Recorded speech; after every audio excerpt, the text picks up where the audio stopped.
Have you ever come across a situation where you have learned Mandarin for a while, but once you need to talk to somebody, then your whole brain goes blank and you don't have even a word, not even as simple as ni hao. So if you struggle to learn or use Mandarin, then this is the video for you. As a Mandarin teacher, in this video, I will give you 3 methods that maybe helps your Mandarin learning. So first is what to learn. Then we will look at the how to learn. And finally, we will look how to use it in our real life.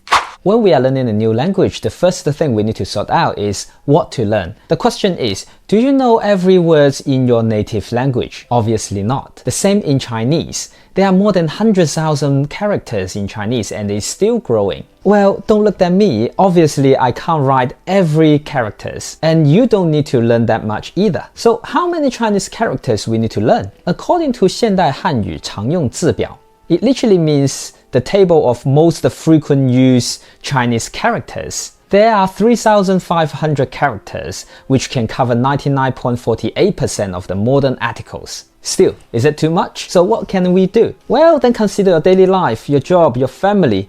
I mean, what sort of things you talk the most in a day? And that will be your most frequent used characters. For example, if you are a chef, probably you will use the characters like beef, 牛肉, chicken, 鸡肉, or fish, 鱼, salt, 盐, these kind of words. Or if you are students, you probably will use like book, 书, math, 数学, lesson, 课, this kind of characters. Trying to figure out what sort of words you will use the most in your daily life can improve your learning efficiency. Because language is the thing, if you don't use it, you will forget it, right? Okay, now we have decided what to learn, then the next question is how? Sitting in front of your desk, just memorize those words will be extremely boring and low efficient. I have some learning tips and hope those tips could help your Mandarin learning. First, most of the Chinese characters has its own meaning and even radicals has its meaning. For example, this radical means water. Therefore, most of the characters with it relates to water, like 河, river, 海, sea, lake, 湖. Second, Chinese characters need to combine together to get a specific meaning because some of the characters has more than one meaning. But even though it will still be easier for us to understand the phrase meaning by understanding individual characters' meaning. So you see, Chinese is more like a building block. For example, this Chinese character 家 mainly means home. If we combined 人, people behind it, it will become family members.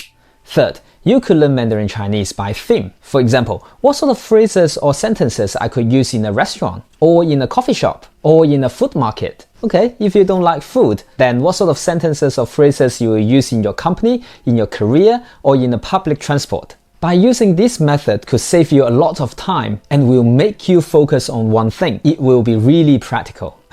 Now, came to a point that we have already know what to learn and how to learn it. Then, the next question is how we can practice it and use it in our daily life. Well, the quickest way to learn Mandarin or any language is living in the country. Nonsense! How can this be possible to everyone? Just kidding. Let's talk about some more practical way to practice our Mandarin Chinese. Well, when you are alone and have no one to practice, then use ChatGPT.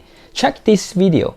It will be an amazing tool for you to practice your Mandarin. You can use it to practice your conversation, ask it to explain the meaning for you, and check your writing. You could also use some Chinese social media platforms, such as QQ, WeChat, or Weibo, not only for Chinese information or news, but you can chat with people on the platform, especially WeChat, because it can translate the text message for you. The last thing is trying to find a language buddy, either through a social media platform or in a real person. And this will help you a lot. And in exchange, you can teach your language buddy the language you speak. And the language buddy could also help your Mandarin learning.